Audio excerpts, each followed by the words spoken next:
Hey, good evening, everybody, and welcome to another fun evening here on the Comic Art Live channel. Tonight, we're going to be doing a Heritage Signature Auction preview for you, and I've got Joe and Nadia in the green room. But before we get started, I wanted everybody to know that we're going to be going over a lot of different lots. Sure, some of them are going to be, priced highest to lowest in that kind of range, but we've also mixed in a few choice pieces that we think are going to, probably excel a little bit. So we wanted to talk about those as well.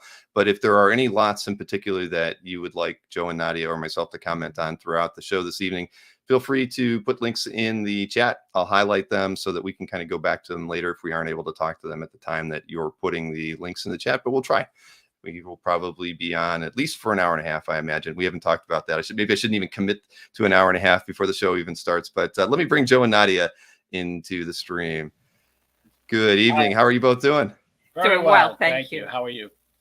Fantastic, as always, and glad to have you both here. It's nice. This is our third time on camera together, so this is getting to be a regular occurrence. Yeah, feel more comfortable each time. So thank you for that. No, hey, it's my pleasure, and we're going to do another chat. I forget the date, but I know we have it on the schedule for our second round of an interview. I think in about a month from now. So, right. So I'm looking forward to doing that as well. But so tonight we've got the big Heritage Signature Auction preview to talk about. Obviously, that's it's a big one, and you had mentioned it earlier, and we got to see it as well. That there's 960 comic art lots in this particular signature auction, which is 250 more than the largest signature auction before that, which was back in June of 2021. So this is going to be a real interesting one to watch from beginning to end, just because of the sheer size of the auction. I mean, again, I think the last auction, which was a record-setting total, only had around 550 lots in it. So this is going to be, and let me see. Let me pull this one slide up just so I can confirm it. Oh, it was only 514 lots in the January auction. So this is a big one. I mean, compared to that one, 450 lots over the prior signature auction that you've held. So I'm sure you're both very curious to see where things end up, especially with such a great set of lots to have in front of us. So what are your thoughts initially before we get started talking about it, individual lots? I mean, I know that in my prior conversations with people from Heritage, it's always been said that you never really know what you're going to get with each signature auction. A lot of the you could end up like the next one could only have 500 pieces. So what was the feeling within Heritage when they realized that hey, we've got 960 lots that we're got to roll out with this time? How did that sit with everybody, knowing they had so many more lots to get through? Yeah, Jim Steele, our head cataloger, and he does an amazing job with his team. People, this is the deadline. This is the drop dead deadline. You cannot exceed only lots beyond this and lots beyond that. So there was a lot of maneuvering and making sure that everything gets in under the wire, and the important lots, and get our platinum session in order. So it was, he was a taskmaster, because he really had to get everything done in time for the auction. So it was wild. Every conference call, everybody would say, "Oh my God, it's 1,200, it's 1,500, it's 1,700." So yeah, it's going to be interesting. It's going to be fun. We'll see how it goes. So I just saw that Jim chimed in and said hello. So I might as well throw this in. If you ask Jim, it's contrary to what we hear from clients, that we try and put a lot of things in the sale. Mm-hmm. Couldn't be further from the truth. Every single week, Jim preaches, can we go less? Can we raise the threshold higher so that the sale is smaller, so that we can make it crisper, shorter, more to the point, and it seems to do better. So he's always preaching, and we raised the threshold. The floor threshold for this sale is for the first time over $10,000. That's any floor item. The non-floor is like $5,000. So it's and even with that, we got to this point. So that just tells you how busy we were at the last minute. Yeah, and the state of the market. It's a good market right now. No, well, indeed, and you figure. I think that you're probably going to see this probably for the next signature auction as well. I mean, a lot of people are experimenting more with the auction houses. They're seeing such great prices being realized. So, yeah, I can see this being a problem for you for the next several signature auctions. But it's a good problem to have. I understand. Problem. Yes, that's right. It's a good problem. Don't ever call it a problem. It's a situation that it's a situation. We can handle. Well, we deal with it. Yeah. Well, the thing is, though, I can see where Jim's coming from. Trying to how do you keep the lots? It would be good to keep the lots lower because it it does allow for a certain amount of fluidity. Things are going to go over a little bit quicker, a little bit smoother, probably, and everything gets the attention that it deserves. The consigners might feel a little better. Who knows? I mean, at the end of the day, but all that work ends up getting into the catalogs that you put out. So it's not like you're treating the lots that are in there any differently just because you have a couple hundred more than you did the last time. Not at all. That's one of the other great things about Heritage. People think if they micromanage or they're a bigger client that they get, some sort of priority.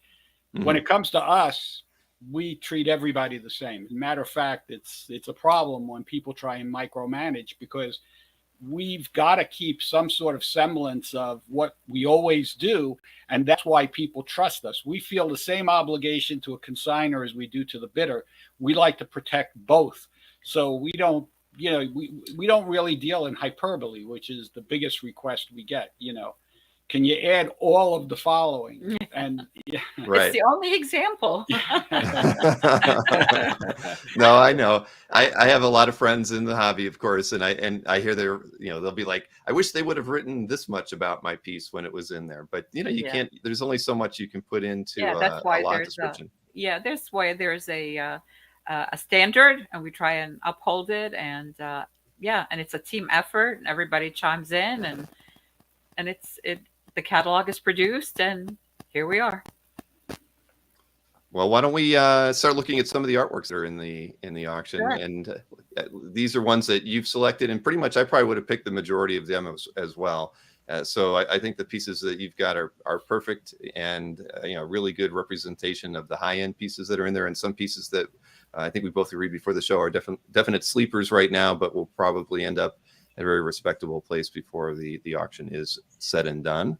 Mm-hmm. So let's see. Let me get the first lot up here. Of course, the Tales of Suspense 59 title page. I mean, this one's a bit of history and an amazing work of art by Kirby and Stone.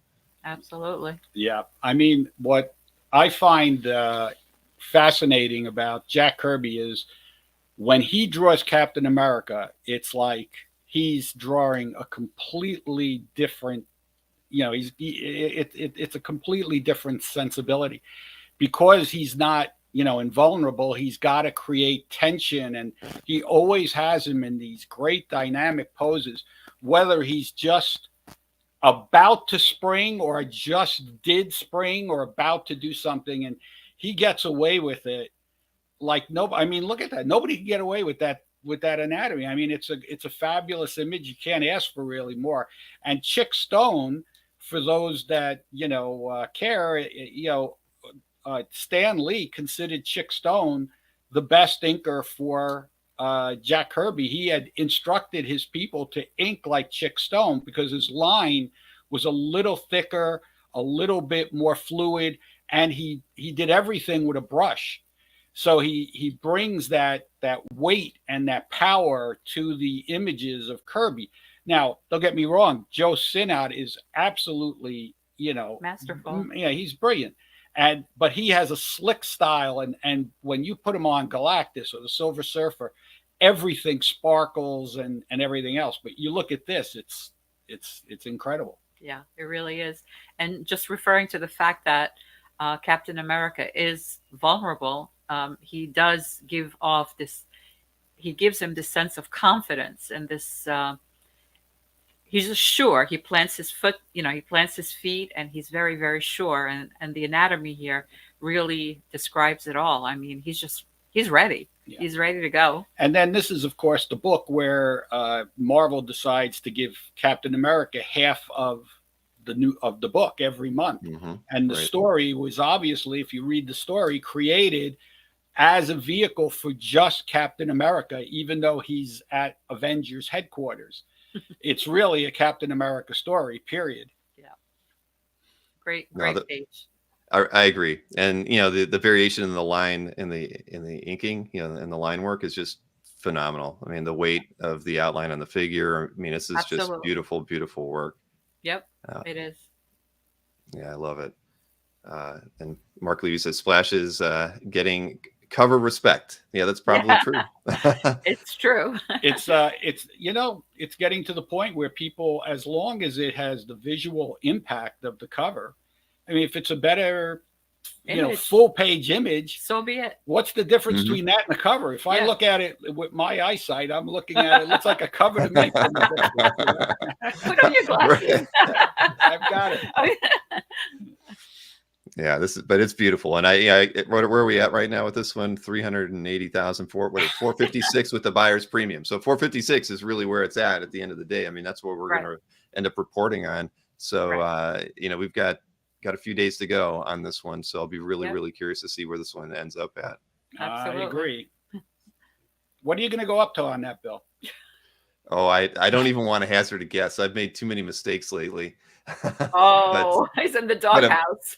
Yeah, exactly. But no, there's some pieces in the auction. It would be my dream pieces to own, honestly. And if we have time, I'll share them. Or if I can't share them tonight, I'll share them later in the week when I do a calf update. But there are several pieces in here that really are pieces from my childhood. That if I was blessed with a large bank account, I would be going after a few of the pieces in this one. Because this is just a phenomenal set of listings here that I haven't seen on the market ever in many cases, and then in some it's been a long while. So it's a very, very exciting auction all from top to bottom. Absolutely. You may end up having to squeeze an extra signature auction in every year at this rate. Oh, please! If Jim is listening, don't say that with Jim on the.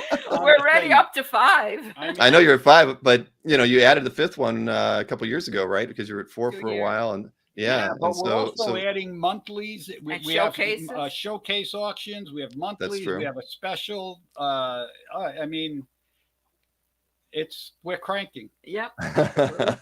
Well, you may have to hire a few new salesmen. I don't know. a few new web developers to help get the scans uploaded and everything. All right, so let's see. I don't think I've reloaded this one. So I know this one. This is the Frazetta, and I know that it's got a reserve on this one as well. Correct. Right. It does have a reserve of 350,000. This is prime period 1969 Frazetta. He's got it on with all the elements, the moodiness, the colors. It's a perfect signature. I mean, a classic signature. And only in a Frazetta world is it okay to have a lone man with a spear fighting a Rex and a Lizard King, and the outcome may be that he gets to live. We don't know, but it's just the imagination runs wild, and I think that's Frazetta's gift. I mean, he invented and reinvented the entire fantasy art illustration field, and he just kept it going, and it's another great example of his work from that time period. Something that people don't realize, just a little insight into Frazetta. If you ever notice, he always when he was doing his little prelims, he'd always put in the background color, and the reason is that becomes his light. And he always uses whatever the background color is, or the funky, like the water in this case, as reflected on the main subjects. So if you look at the Conans, you see these beautiful reds all over them, and you see these beautiful brown. I mean, everything is. That's why he very rarely just does a blue sky. It never works. Yeah, that's true. He never has. Very few. Yeah. And that's where he keys off of. And only he can get away with orange and purple and every color, because his command of tone is so good that it doesn't matter what color you use. If your tones are correct, you're depicting exactly what you want to depict. Right. So it's a beautiful painting in person. I was in the museum. I've seen this a million times, and it's never been on the market before. So, let's hope it finds a very happy family. And you could see the light source up there, and it's just shining. It's masterful. And we watched him paint, and we watched him do a bunch of things. It starts from the bottom up and just goes on to the paper. I mean, it's just comes right out of his head. It's an amazing thing. He said he never used any reference material. I believe him. But it's just, I wouldn't want to be inside his head because he's come up with a lot of weird things. Yeah, well, this is a beauty, and I know that we had, when we talked the first time, you had said a Frazetta. We could talk a whole episode about Frazetta and your time with him. Yeah, he was an interesting man. He really was. Yeah. He was an interesting man all around. Well, I think we may do that in the near future. All right, let's see. Is this one still at the 130? All right, still is. So it's at 156,000 with the buyer's premium. The First Kingpin, of course. Yeah. Right. Wow, this is a really great page. Yeah, it is. This has a lot going on. I mean, first of all, many people consider that the Spider-Man No More is one of the greatest issues. It has the iconic cover with Spider-Man with his back to you and Peter Parker walking away. And this page, like 2 pages earlier, is when Peter discards his costume and leaves it in the alleyway, and a kid just finds it, and I don't know why, but he immediately brings it up to the Daily Bugle, where J. Jonah Jameson decides he's going to go on a media blitz because he feels that's it. Spider-Man's called it quits. And so this picture has Johnny Carson, Ed McMahon, different people, prominent people in the media at the time. And of course, here's Kingpin watching TV, listening to this, and now makes the statement that now is the time for him to put his plan into operation and to try and take over control of the underworld. And of course, Kingpin becomes not only a great Spider-Man villain protagonist, but he becomes Daredevil, and the most famous Daredevil arc. Well, I shouldn't say that. I mean, with the Elektra, of course, was as well. But the TV show and everything else with Kingpin is just legendary now. Yeah, and Vincent D'Onofrio, I hope I'm pronouncing that correctly, but he played that character so masterfully that you cannot separate Kingpin from his portrayal.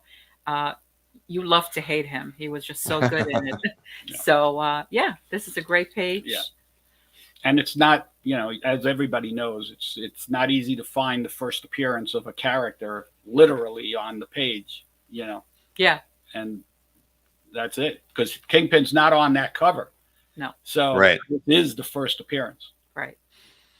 Well, this one, everybody, there's a lot of people that are into first appearances, and I'll be really curious to see where this one ends up as well. I know that just from talking with a few other collectors, I know that there's several people that are really interested in this one, and and who wouldn't be if you had the money? This would be a really great page to have, and from a really special issue, of course. Yeah. So. Yeah. All right. Is this one still where we were at when I loaded it earlier? Yes, it is. So 138,000 on this Frank Miller, The Dark Knight Returns 3 cover. Yeah. Yeah.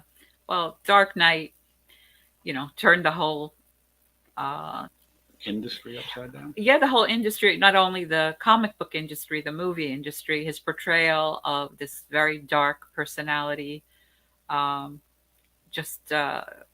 in the comics as well as in the movies, definitely had an effect on the whole way it was viewed. It was very, very dark. And here you have the cover to number 3, and you have Carrie Kelly, the Robin that he designed for Dark Knight for issue 3 and going forward. And we sold the number 2 for $478,000 in 2013. So if that gives you some frame of reference, this should be a big lot to watch out for. So probably the most requested thing I get is, people are looking for Dark Knight pages. Frank Miller is super hot Right now, yes. Mhm. Obviously, he changed the look. If you're going to go by the modern guys, whatever you want to call the era, it starts with Frank Nickel. Miller, and then you get to, you have the McFarlane, Jim Lee, and Rob, and a couple of other guys. But those are the guys that are the lasting guys. But this series, no matter what you have, this is what changed everything. Right. And I don't think Batman, this came out in 1986. The Batman movie didn't come out till 1989. There's no doubt that this set the tone for that movie. Absolutely. And, move it going forward. And if you go back and look, starting in 1989, that's when the whole the whole industry changed when it came to comic book movies and everything else, and has become so dominant. So you everything leads you right back to here. And of course, this is a piece of original art on it with Carrie Kelly. But it is what it is.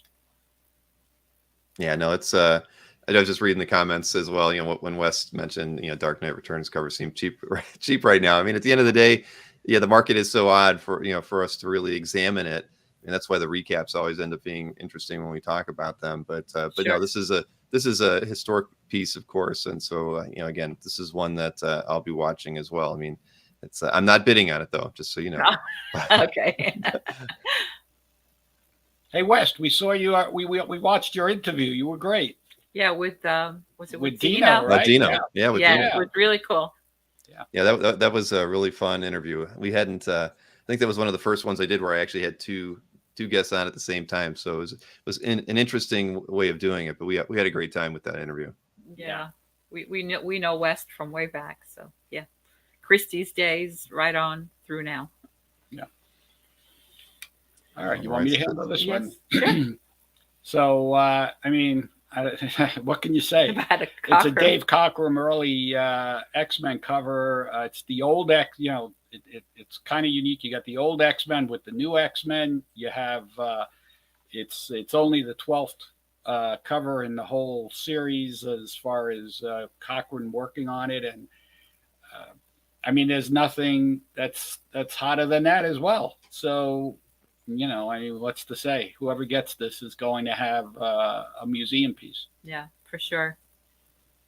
Yeah, no, we did an X-Men conversation last week, or it was the week before. They're all starting to blur together for me anymore. But my favorite X artist is always going to be Dave Cockrum. So seeing this cover, I mean, it's everything I love about Dave's work. I mean, this period of his work, and just having him. You've got Storm and Nightcrawler and Colossus on here. There's three characters that I always felt were.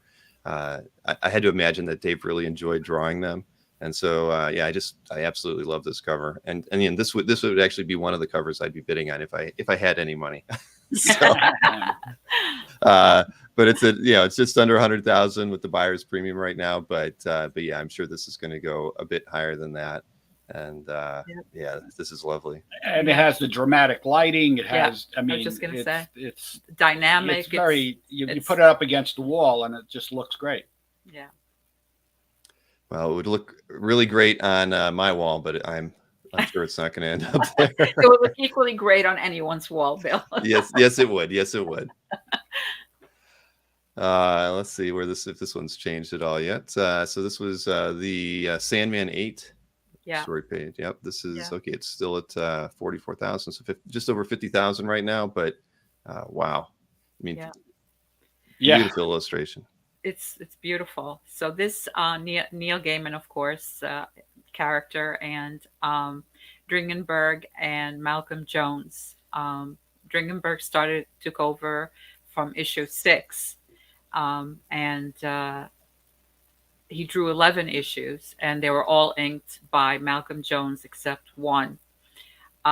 Very understated, realistic style, but conveys the message, and it definitely sets the tone for the series in total. And he co-created the character Death. Neil Gaiman is exploding right now. I don't know how many series are on TV that, are his. It's amazing, and he terrific thought given to the work, and whether it's the books or the comics or the programs, all really well done. And I mean, he should be proud that it bears his name. He's done it all. So we're looking forward to see how this goes. But it should do just fine.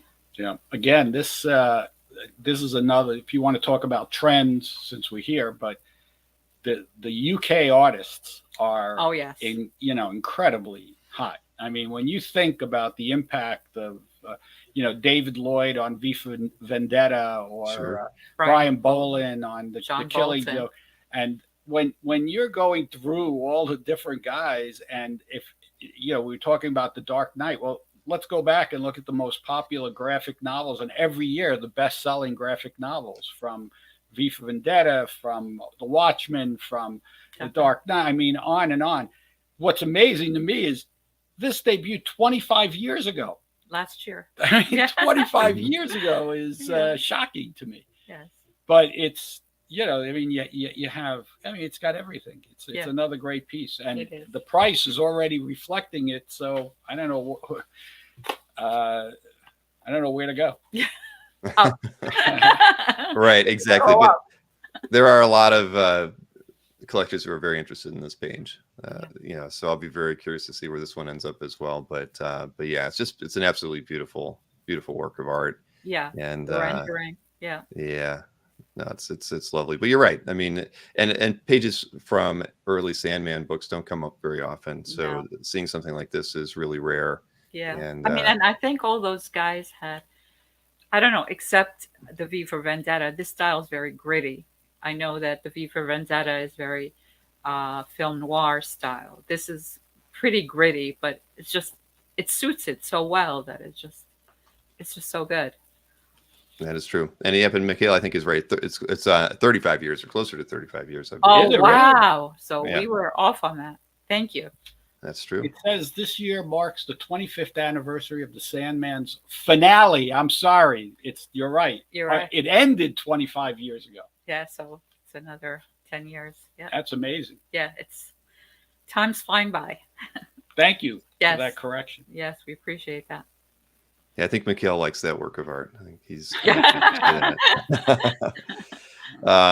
so let's see. Next up, this is obviously a great John Buscema, Joe Sinnott cover. Arguably the most famous What If cover ever. So this is such a wonderful image, and it's I always love the way you can look at this, or you can look at Giant Size X-Men #1, just as far as covers and the way they were drawn up. But this was just such an awesome approach to doing a cover, with having the characters ripped through original art pages and whatnot. And I'm sure that this is gonna perform really, really well. I mean, it's with the buyer's premium, it's at 78 right now. But man, what an image! I mean, this image was everywhere. It was in ads in Marvel Comics in the time, and wow.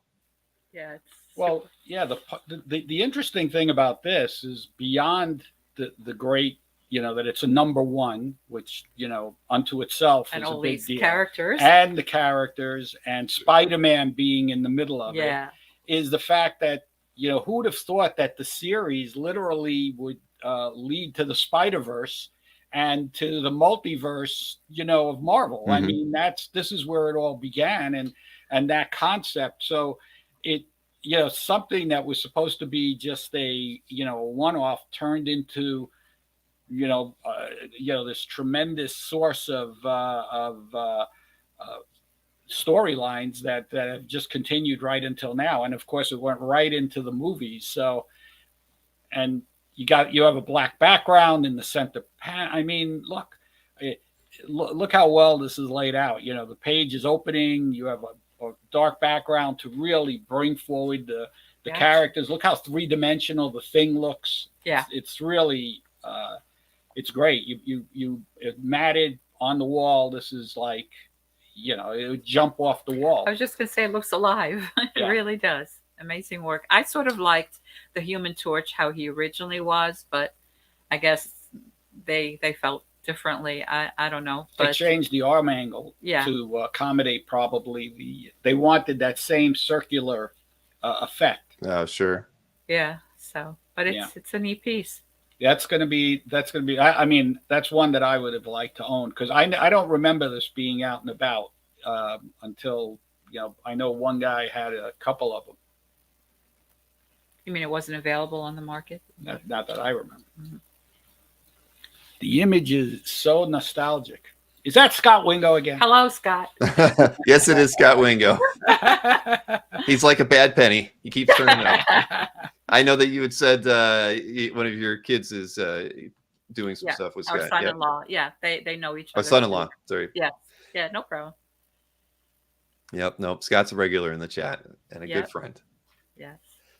But you were mentioning Sinat's inks, very lush. I mean, it's just it comes through on here. I mean, it's apparent. I mean, I love the way the thing is rendered in this. It's just absolutely this is the way I remember the thing because I was buying FF when John and was primarily doing the work on the book, and so this for me is the way I always enjoyed seeing the thing with John's pencils and Joe's inks. Just an amazing approach. And it's if it weren't for Sinnott, you wouldn't have that Marvel feel that you really get.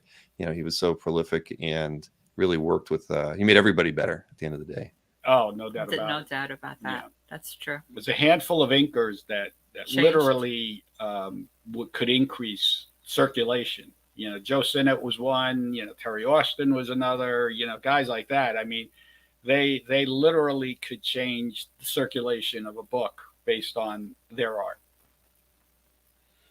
And that's true, Larry. Joe was a very nice guy as well. He really was. Question.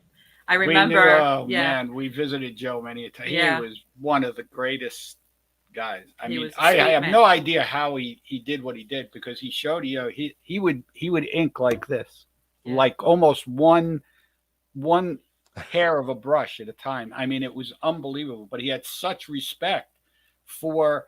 I mean, he would gush about Jack Kirby and gush about all of the people he worked with. He loved it and he loved what he was doing. And that's what comes through. The big thing people always said, Jack could be a little careless with an ear or the eye level or something like that because he's fast. doing it so fast. Joe was such a good artist. He could correct all of that and make it perfect. And that's why his inks on Jack are so brilliant. Yeah, definitely. I remember sitting in Joe Sinnott's kitchen having lunch with he and his wife, and it was like we were at Grandma and Grandpa's house. It was like really just nice, and what a talent. And we lost a great man. Yeah, so he was really a nice sad man when he passed. Yeah. All right. Well, he was working. He worked really hard right up until his passing too. He was going to cons all the time and still drawing in that beautiful style that he had. And he's definitely missed. It was nice to see him as often as I got to at shows throughout the 2000s and then on until he passed. But yep, I agree. But fantastic page, and it's going to do our cover, and it's going to do really, really well. I know. Yeah, I think it'll be fine. We'll do fine with that. So on to some John Byrne, Terry Austin, XMen 137, of course. 137, classic. Yeah. Jean Grey and the Phoenix Saga. Another amazing page. Look at that. I mean, what can you say about that? It's just wonderful. And what makes it even, I mean, it's nostalgic and all, but also has a bit of history. The next issue is when the Phoenix dies. So here you have a race to determine, Jean Grey's fate. And it's just, it's like it's moving. Actually, it looks like it's pretty dynamic. So it's a good page. Yeah, the X-Men are fighting the Imperial Guard. The Dark Phoenix saga is coming to an end. Yep. Everybody loves that period. It was, in my opinion, right at the point where it set comics, on another level with the direct sales and everything else. So, I mean, there wasn't a comic store that didn't, buy an extra 100 of that book. And and nobody was disappointed. Nope. Nope, I've still got mine as well. And Dina, she died at the end of this issue, though. I mean, her funeral was in 138, but yeah, no, I mean, if you're a John Byrne, Terry Austin, Chris Claremont fan, I mean, a page from this issue, you know, would be one that you'd want to have for sure, especially if you really enjoyed the Dark Phoenix saga.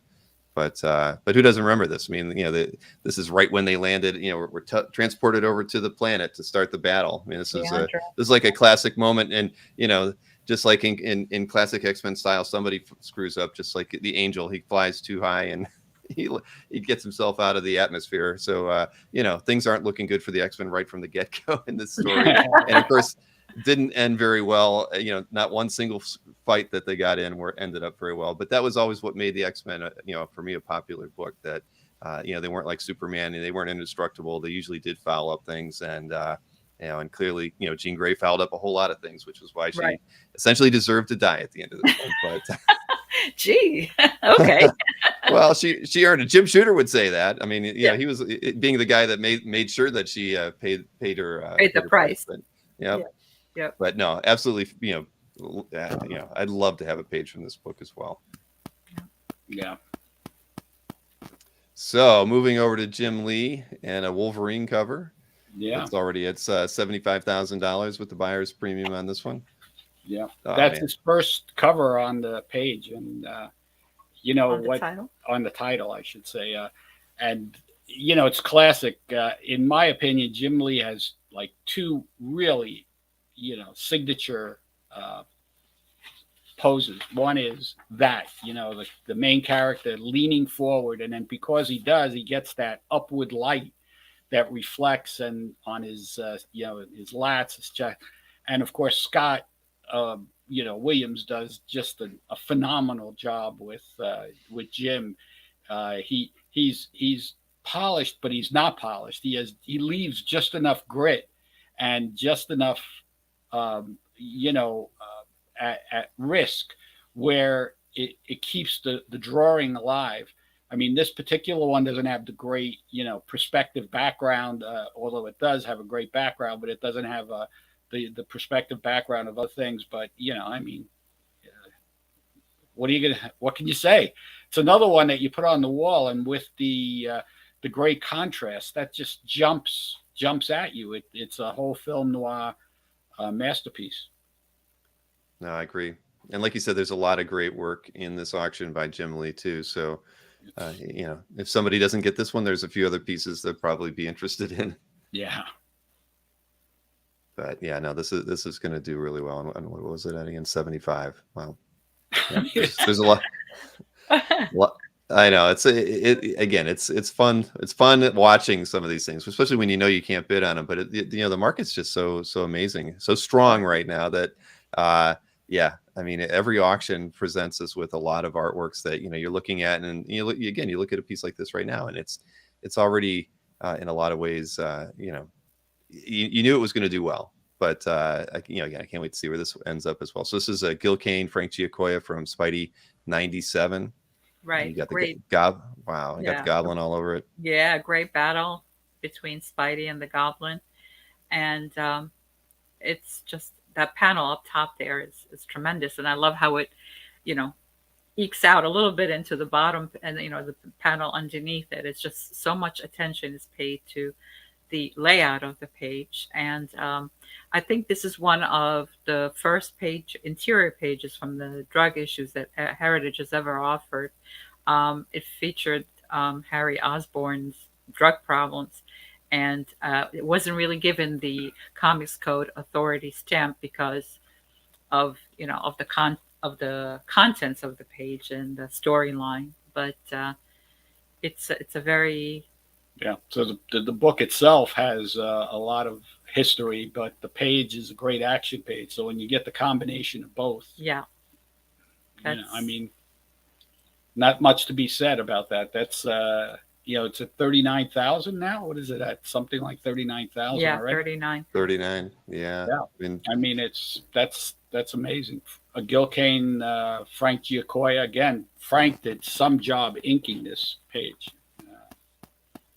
Yeah, no, this is well, it's great storytelling. Everything about it too is just what made you really, enjoy Spider-Man, the comic Right. book. And Right. he's falling, he's swinging, he's saving himself with his webbing. I mean, everything about it is just classic. And I love the way Gil Kane, drew the Goblin at the end of the day. I mean, he looks so nefarious, and but yeah, this is a really really nice page. And like Wes said, it's hard to get good Spider-Man or vintage Spider-Man versus Green Goblin battle pages. Oh yeah, Absolutely.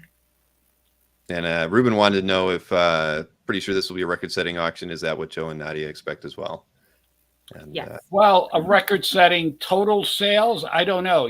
26 million, including comic books, but I expect that it'll be a record-setting original art. Original art auction. right. But it could be both. could be both. 26 million is It's a big it's a number. staggering number, and like you said, we've added auctions in between. We've raised the thresholds. We've done Everything just we about could. everything you can. It's not going to include the video games and the trading cards, so Yeah. everything has to stand alone. Yeah. So Yeah. it's just amazing where the industry has come in such a short period of time. Yeah. That's true. And I mean, I would definitely say from the original art side, I think it's going to be a record-setting auction for certain. I don't see how it can't be, but I know that is a challenge. I mean, how to balance out having the good fortune of having a lot of consigners bringing work to you, and still being able to pace yourselves as well. I mean, I was kind of kidding when I said adding a sixth signature auction. To your because it's true. If you had six, it's you like you said, you do these very select auctions as well, whether they're collections or that sort of thing, and you need to leave room for those because those are important as well. If a collector is liquidating or there's an estate that's bringing a lot of work to you, you do have to kind of keep your schedule open and not commit yourself to something. Yep. Well, I mean, this past year, what was it in June? You had to move the weekly auction to Wednesday and dedicate it all to art as well, versus where it was mixed with comics on Sundays before that. So you pretty much stretch things out and increase the number of lots in almost every aspect that you can right now without there is no other way to do it. No. So here we've got some cover prelim work and some work by Ron Friends, of course, and a lot of work with Spidey's black costume.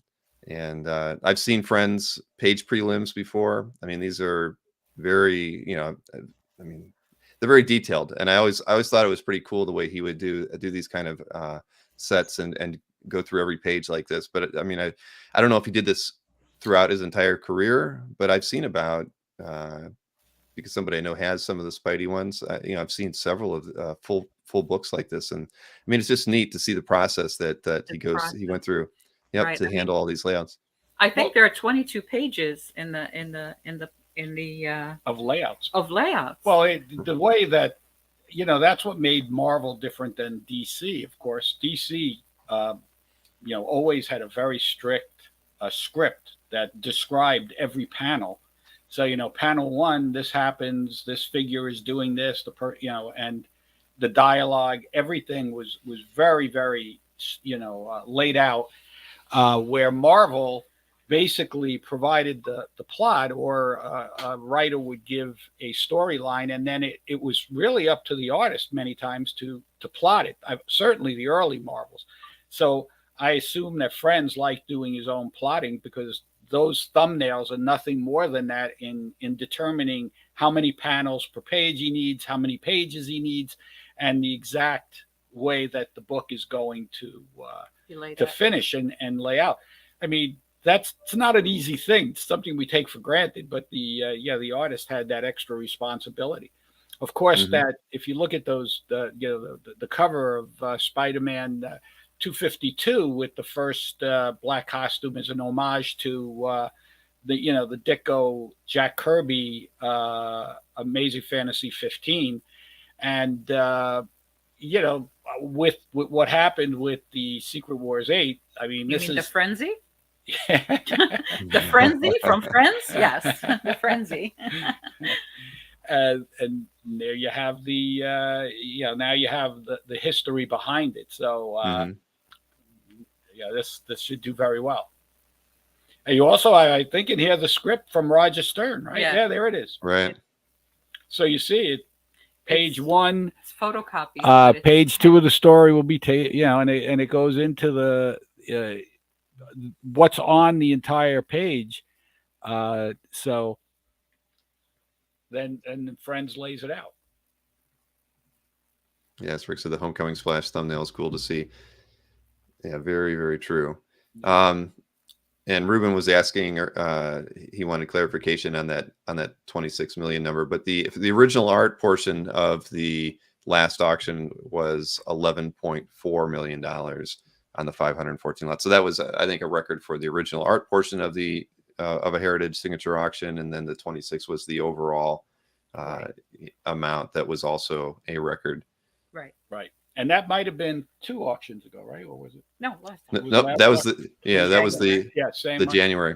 Mm-hmm. Yeah, Yeah. we had some blockbusters in Yeah, there. we had a 23 and then a 26. Yep. Correct. And yeah, if you look at I can show that slide again, but even if you take out that $3.3 million sale out of the January auction, it still would be over $8 million. So it would have still been your highest signature auction, because the June 2021 was just under $8 million. So, a lot of people say, well, what about that one? That one had to have skewed the numbers a little bit, but at the end of the day, you could still take it out and you still would have had the highest per lot average and the highest overall sales for a signature auction as well. Yeah. All right. Another John Buscema page, Frank Giacoia. And this is from Avengers 85, the title page.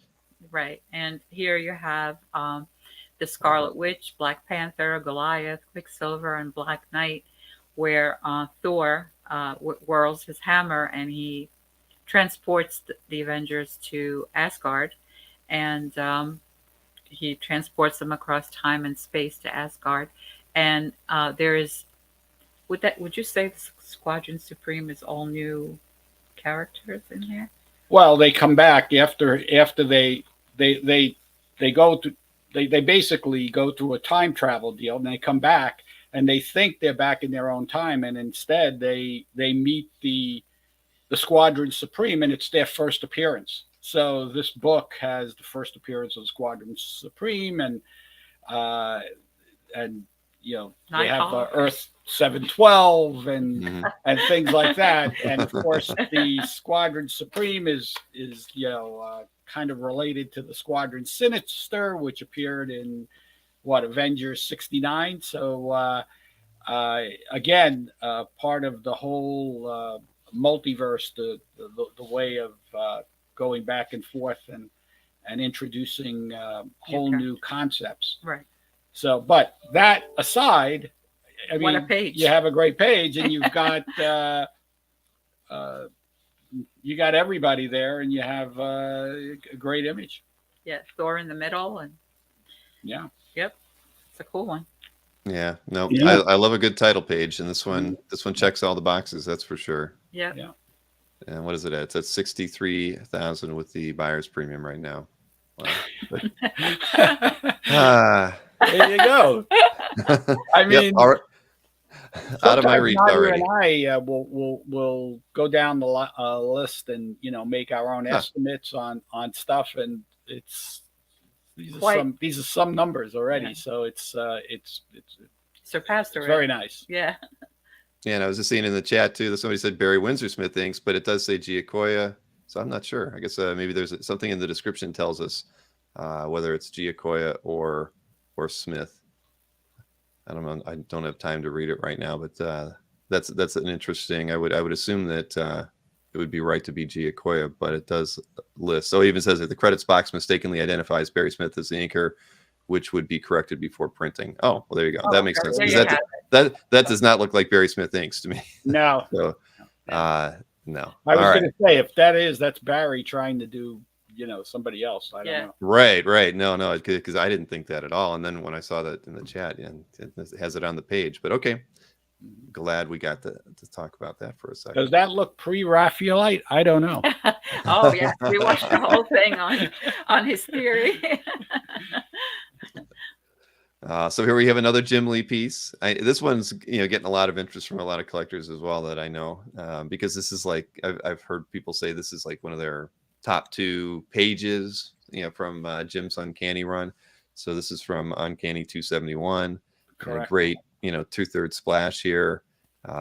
Just what a great action page. I mean, I love the perspective, just tilting it just a little bit. Just the way Jim Lee kind of rendered a dynamic fight scene. I mean, it still does today. I mean, this, you look at this and it's work done by Jim, right? Well, I mean, that's what I was classic. saying. Yeah, what I was saying earlier is that his signature moves are that forward leaning character, and the other one is that he has a unique ability to create perspective on a diagonal. And that's true. No? It's, if you look at it, the character's not going left to right, really. They're going, angled down towards you. And that's the exact type of thing that made the cover of his famous XMen #1. It's the exact same thing he did there. And he did it over 6 covers. And it's exactly that, the perspective coming in at you. It was a brilliant move to do it that way, because that's how he could fit in all that action one after the other. And this is as close as you're going to get to that iconic cover. I mean, and this is, if you zoom in a little and up on the top panel, you'll see what I was saying about Scott's inking, where it's precise, but look at those little marks all over the place on the shading and little pieces coming off of the shrapnel coming around, and it gives that feeling of movement that's, I mean, it's just alive and in black and white. I mean, it's wonderful. That leg in that upward position. I mean, everything's still coming on that diagonal perspective line that he's established, and it's he's done it perfectly. No, and we have I don't know if we're going to get to the other. We have a double page spread from 274, right? Mm-hmm. And very similar, but not exactly the same. It's a double page spread, but not what he did here in the one panel is even more impressive to me, only because of having a shorter space to do it within. I can just show it just because, but yeah, I agree. But this is a great DPS2. But I'm not a Jim Lee X-Men collector, so I'm not after this one. Okay. I do love a good X-Men page, but yeah, Cockrum is still my #1. Then John Byrne. So, hey, listen, I mean, you can't deny Jim Lee is going to be, he's going to be the, one of the influencers forever of generations of comic artists, and he does it, and he's a great guy. He's a nice guy. I don't know Jim as well as I know Scott, but those guys are dedicated to their art, and it shows. Period. No, I very much agree. But now, see, I look at this and it's like, well, maybe I wouldn't mind owning something by Jim one day. Hey, I wouldn't refuse it if somebody gave it to me. Yeah. Right, exactly. He was #5 on my personal list, so of X-Men artists. So I don't dislike Jim's artwork. Oh, I did see that show you had. That was fun. Yeah, it was. Yeah, we're gonna do that with some other titles, and then even going after creators, like give us the top 5 books that Jack Kirby worked on, and let 4 Kirby collectors kind of have their say on that as well. I think it'll just lead to really interesting conversations in things that we wouldn't normally get to talk about on a lot of the interview shows and things that I do. So that is the current plan. We're trying to work up a few show ideas and find the right people to be on those panels. But here we go, another amazing piece. And this one's at just over 37, trade paperback cover, Death of Superman. I mean, this is just it's a classic, sad image of Exactly. one of the most hyped and best-selling books. Well, yeah, Superman 75, the Death of Superman, Superman versus Doomsday, and this cover was created for the collected edition. And also of note is that Superman 75 was the top selling book of 1992 with $6 million copies of the comic sold. So it's pretty historic. It's quite sad. To me, it evokes a 9/11 feel. I don't know why, but especially the collected cover, the collected edition cover. It's very the flag and all of that. So it's a great cover. So not only is it well done, it's also moving and has an effect, which art should definitely have. I thought that he did a great job of if everybody remembers what the cover of Superman 75 was, it was just the pole stuck down and Superman's cape flying in the wind, So you really didn't have any figures in it. You didn't have anybody in it. Here, you've got the great scene in the front, and then you have that same pole and cape in the background. And so he was able to capture what happened on that day on Superman 75, and yet at the same time come up with something new. And it's become iconic. Yeah. There's no other way around it. Yeah. Yeah, that was something. And we all, I certainly remember when these books were coming out, and Superman was coming out every week for a while. It was amazing. That's true. Yeah, that was an interesting time when they were rolling the story out. But yeah, like somebody just said, this is this whole auction is filled with really like you said, iconic and very very important books to many people who are growing up and were really heavily reading in the 80s and 90s and even earlier. So this is just as far as the whole overall auction, you're really kind of touching on a lot of periods in comic art collecting that are important to collectors. And I think that's why there's a lot of interest overall in this one, is because there's just so many really nice pieces out there.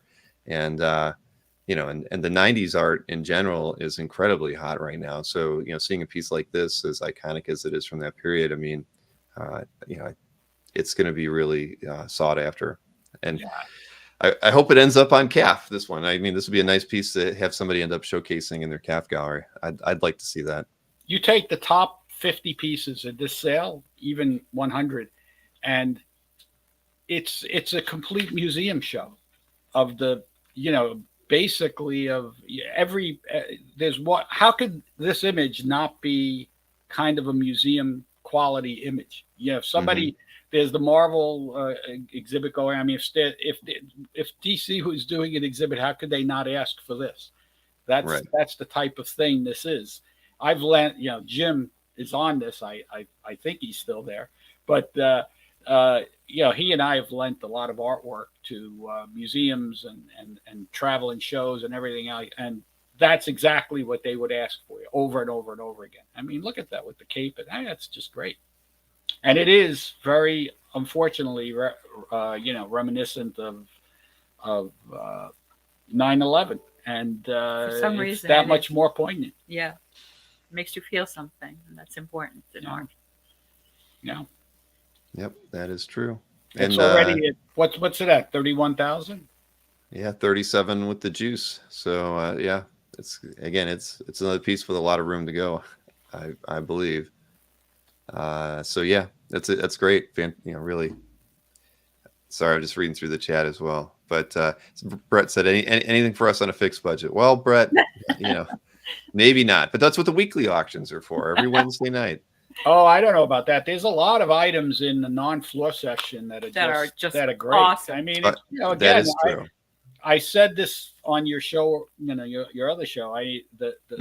If everybody's buying 1990s image art, that's the time to buy, Kurt Swan, or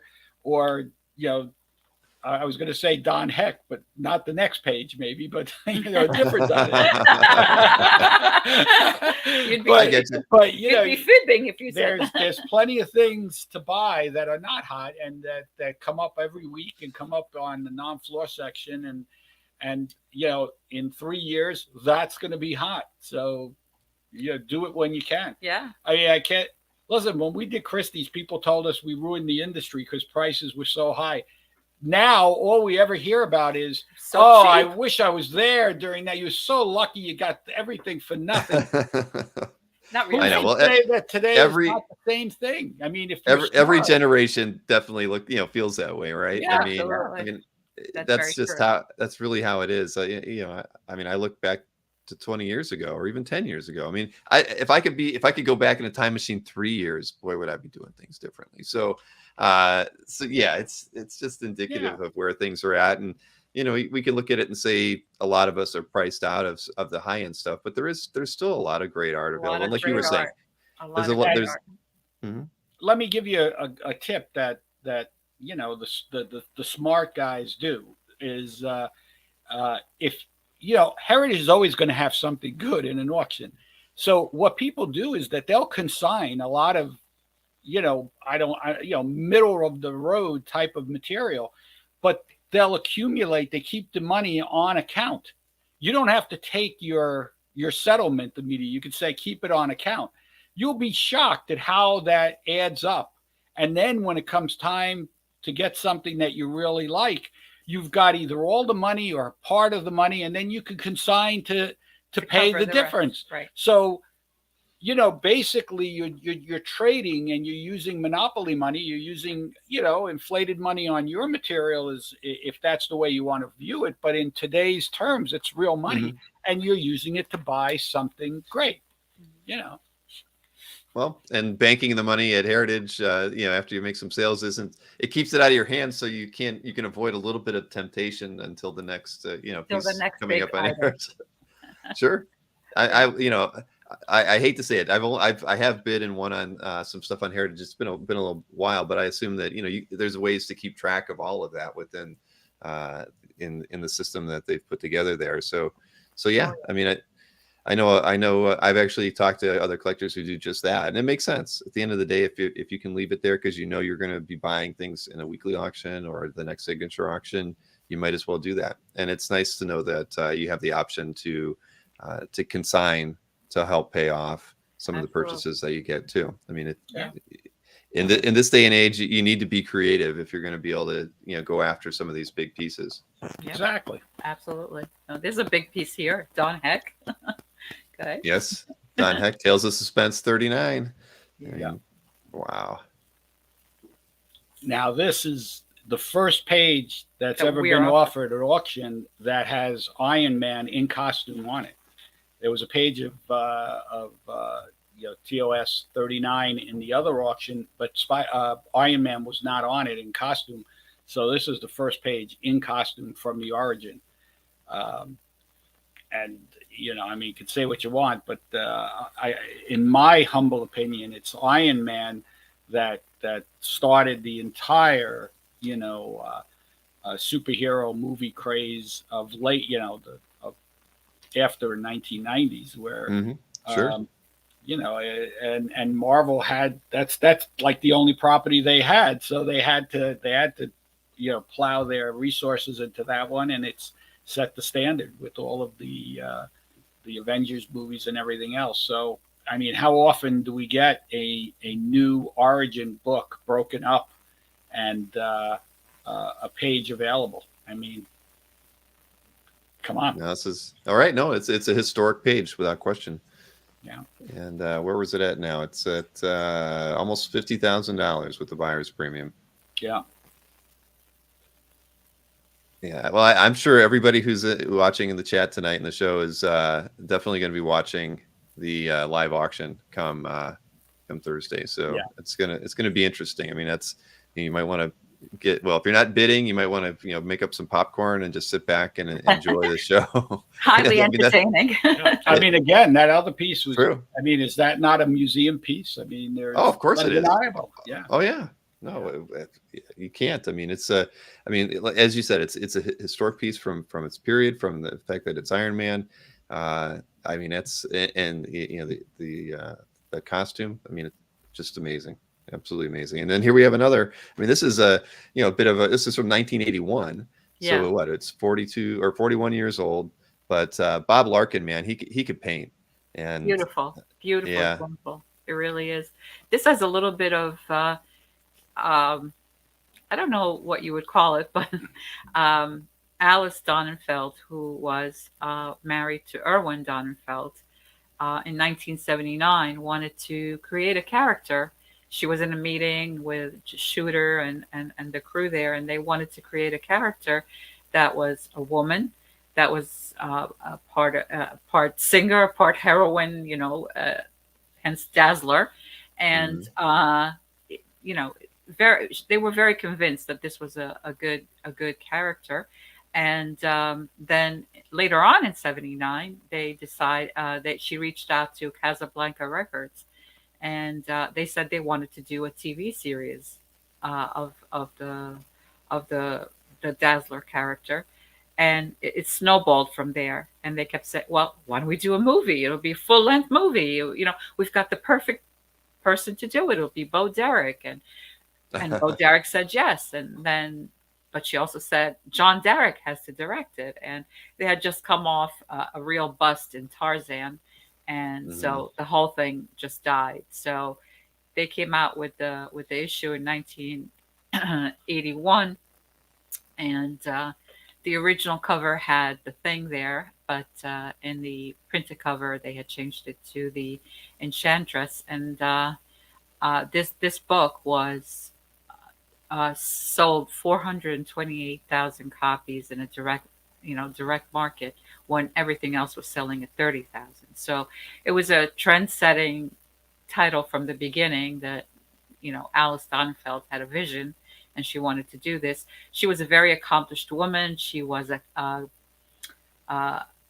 in-house counsel for the company, and she had 2 law degrees, and I don't know. I mean, she was married to. She was the head of business development for Marvel, so she was looking for new opportunities. Right. And so you had the Archies on TV, which were unbelievably popular, and it took it. So what they were looking for is what to do with their licensed products to introduce it into some other venues. So they brought her on as a VP of business development, and the Donenfeld name should ring a bell because that's the co-owner of DC Comics. So she was married to the son of Erwin of Harry Donenfeld. So, and Erwin was also one of the top guys at DC. So there was, a lot of stuff going on. There was a lot. But Dazzler started. This whole thing took off. Jim Shooter writes the script. Everything's a go. And then all of a sudden, John Derek, says he has to be the director, and everybody ran away from the project. That's why they kind of put it on the shelf. And she was first introduced in XMen 130 instead of in her own book. And then they later brought her out. So, you have a lot of stuff going here. She looks kind of disco-ish because it was at the end of the disco craze. It was, the whole thing with the TV shows and a lot. I mean, but the big news here was Dazzler was really one of the things that convinced comic stores that they could be successful, because Marvel was now supporting the direct market in a serious way where they weren't before, and you could really make some money. Yeah. Well, Tarzan was as a movie was like our John Carter, from a few years back. It was just a bomb, right? So I can see why the movie would have gotten delayed or pushed back. Yes, exactly. Just because I remember when that came out, everybody, there was so much hype around it, and then it was just a dud, just like John Carter ended up being. It's those things happen, but so you can never tell what could have happened. But again, this is a great piece, and I love the the covers of that era, the late '70s, the magazine covers, the paintings. So Larkin was a big, was a big part of that, and I think that was kind of, for me as an early comic book reader, and I mean, picking up the magazines as well, one of the reasons I kind of gravitated to Marvel early was just because I felt like they were approaching the comics in a different way, and it was a little bit more eye-catching when you'd go into the drugstore, and looking at the racks of comics, and what stood out to me more was typically the Marvel books and covers like these. Yeah. Right. No, it's an important book. All right, so here we've got, let's see, this is from Avengers 82 cover, Marie Severin, John Buscema, Tom Palmer. Let's take a look at that. Yeah, this is a classic image of the whole team. Really, really nice. Yeah, the It's big beautiful. news there is I think that's the first Avengers cover that's got Daredevil on it. So not only do you have, so remember the Avengers, with issue 17, they had the new team. So Iron Man and Thor only appeared sporadically on Avengers covers, and here you got both Iron Man and Thor and Daredevil and the Black Panther and of course the classic Captain America anchoring the group. So that's some image. Yeah. That's beautiful. And you get Quicksilver for good measure. Yeah. Yes. I mean, honestly, the one thing I don't understand about this cover is it somewhere, I guess in the credits, it might say that Marie Severin laid it out. Why John Severin would need John Buscema would need Marie Severin to lay out a cover is an interesting question, but it does have that very stark, in your face kind of layout. So it's Could be. what can you say? Yeah, that would be a great cover to have on the wall. No, I mean, there's no two ways about it. Yeah, it's great. Prime period. December prime period, Avengers. Yeah. Yep, and Tom Palmer inks. I mean, Tom. Right.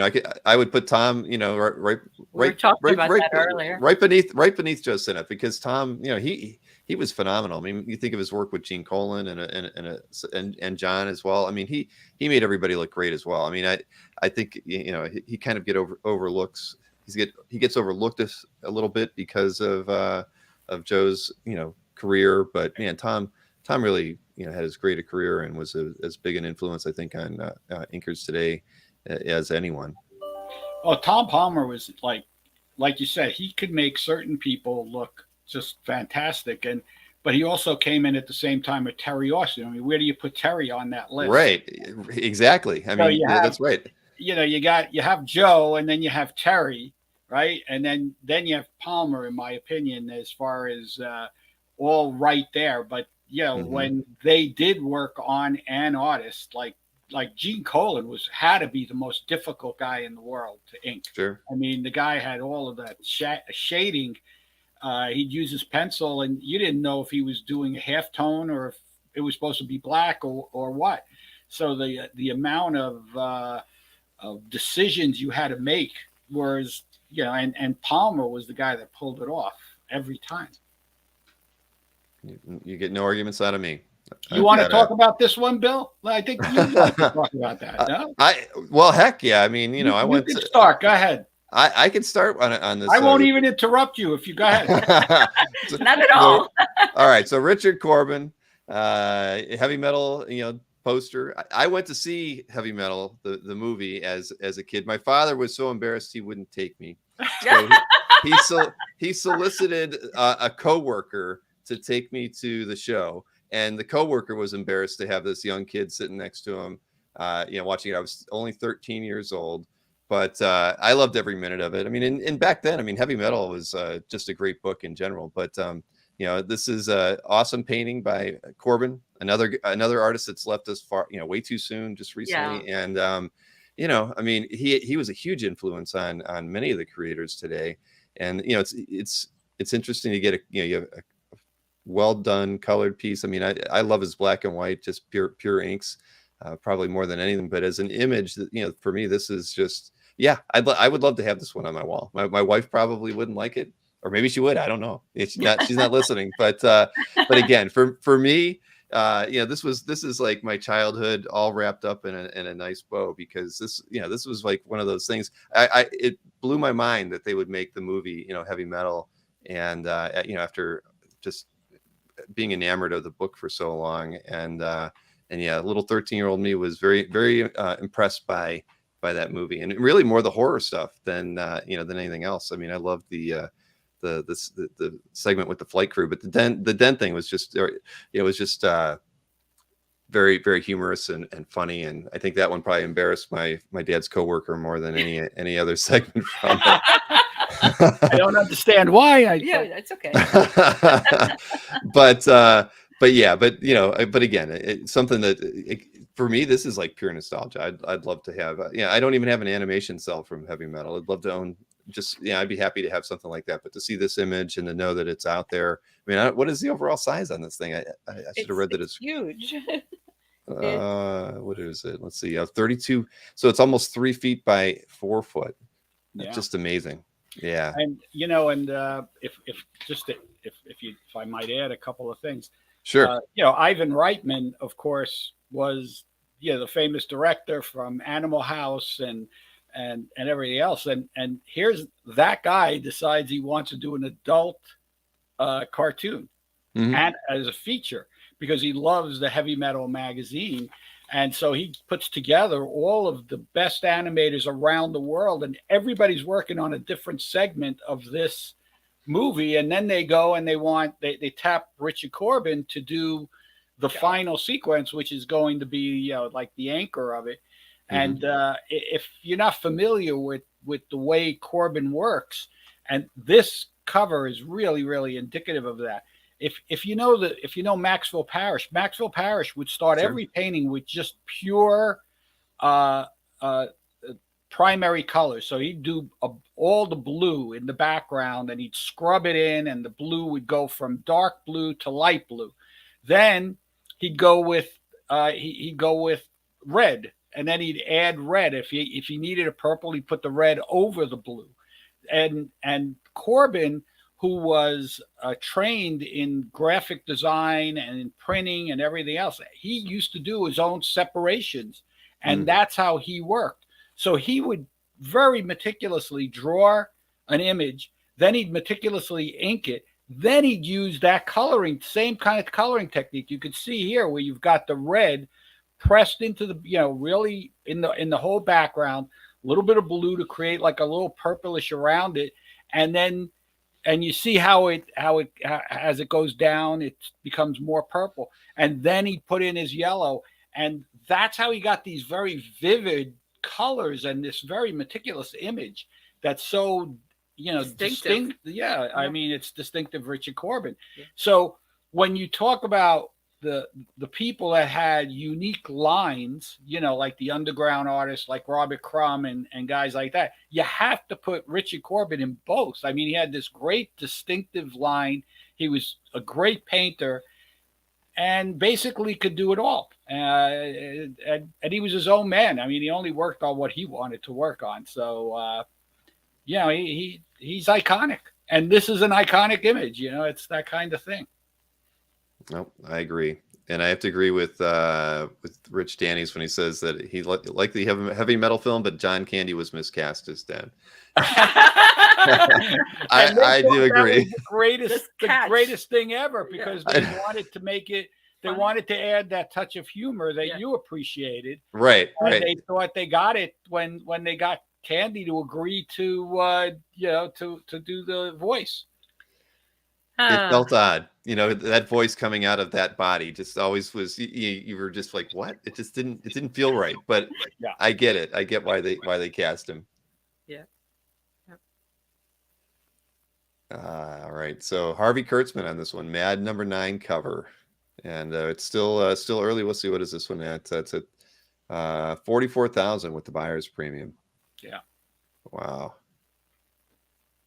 It's for you. Well, I mean, I don't know what I can, there's so much to say about this. We've never offered, Heritage, since its beginning, has never offered a Kurtzman Mad cover at auction. So it's a unique opportunity to get it, period. They've been hidden away in collections since the original Russ Cockrum auctions. So that's very unusual. And then to get one from issue number 9, and of course, if you take a look at the art here, you see why, the whole history of Mad and the whole history of course, Kurtzman. Mad was still a comic book here. You didn't have the Senate subcommittee hearings yet. And of course, Mad becomes a magazine, and the rest is history. But Kurtzman had that unique line, that unique look. He was an editorial genius, and almost every underground cartoonist points to Harvey Kurtzman as a major influence. So, there's just not that much great Harvey Kurtzman artwork available. So to get a Mad Harvey Kurtzman cover from Mad 9 yet it's it doesn't happen very often. Yeah, there really isn't a lot of Kurtzman art on CAF either. So I know what you mean. But this is beautiful. It's absolutely historic. I mean, I love Kurtzman's work. Yeah, and the comedy in it. I mean, it's just perfect. Yeah, it is. Yeah, it is very funny. But yeah, I don't think I think this one's got a bit of a way to go. And may I say, if you're looking for other things, we picked up a great collection, a legendary collector of EC and Mad artwork, and his artwork is interspersed in this auction. He passed away. So you have Mad covers, you have Mad paperback covers, you have things that haven't come up much. You've got EC stories, you've got a lot of great artwork interspersed in the sale. I think maybe later on we'll touch on. We also have material from the estate of Mort Drucker and of Nick Meglin, and these were all friends, and I mean they were just brilliant. And unfortunately, there's not many of them around anymore. Left, I mean, it's really shocking. Yeah, it's true. Yep, I agree. Two-Fisted Tail stuff was good too. Let's see. Our next item is a little bit different than Kurtzman. Brian Bolland, Judge Dredd cover from 1984. Yeah. This one's. We were talking about the British artist before. Brian Bolland is legendary. His line is unmistakable. We hadn't offered a Judge Dredd from the main Eagle series through Heritage for over 15 years. So this is indeed a treat. And just recently we were watching a documentary about Brian Bolland, and I found this very, very strange, but he's gone digital since 1996. Yeah. So it's amazing, but he's very meticulous about what he does, and he has it all figured out. And I mean, this work is crazy. Yeah, Look how many figures. Zoom in on that, not on him, but on the rest of that page. Look at this. I mean, it's crazy. Look at that. I mean, that is just crazy. You go up more, and this is all coming out of his head here. It's fantastic. It's fantastic. Yeah. There's no small amount of work there. Yeah. And you like I said, you take Brian Bolland, David Lloyd, Dave Gibbons, Jamie Hewitt, Glenn Fabry. I mean, these guys are just internationally, incredibly. When you leave the United States, these guys are revered all over the place, as well as here. So, and that's where Bolland began, before The Killing Joke. So, I mean, what can you say? Yeah, it's an amazing piece. Yep, I agree. Mikhail said that his eyesight's failing and digital allows him to work to the detail that he wants. Well, I guess that might make sense, right? Where you can. I know the feeling. Yes, our eyesights are both failing. Well, my prescription went up the last time I got a new pair of glasses too. So my bifocals are getting worse, but no, this isn't. I'll probably never own anything by Brian, but I would love to. I mean, obviously, just there's no more out there, and so getting a piece like this is and having it available from a consignor is just a great opportunity for the collector who really both appreciates Brian and of course loves Judge Dredd as well. Yeah. It is amazing. And Larson, we were talking about Larson in the green room before we got started, Joe. This is from Amazing Spider-Man 332, page 18, already at $24,000 with the buyer's premium. Yeah, nice. Everybody's looking for Venom these days, or black costume Spidey. So So this is a fantastic piece of art. And I love that. I love the image of Spidey here. Yeah. Very dynamic. Very dynamic, very Larson, very McFarlane there. Very McFarlane. But the interesting, as I was saying earlier, the image guys are so hot right now and so sought after. That's why I wanted to make sure we touched on this, because I mean it's amazing to me. In the last 2 years, an interior Spider-Man page goes from 26,000, then to 36,000, then to 48,000, and the last sale 66,000 on an interior Eric Larson Spider-Man page. And I don't get me wrong, Eric's a very nice guy, and he's a great artist. But these are pretty, this takes him up to the next echelon of creators, and it's just indicative of the whole time period and what was going on. There might have been an implosion, which there was, but that doesn't mean that there weren't a ton of readers at that time who are now coming back in the market. Well, I agree. Money to buy this stuff.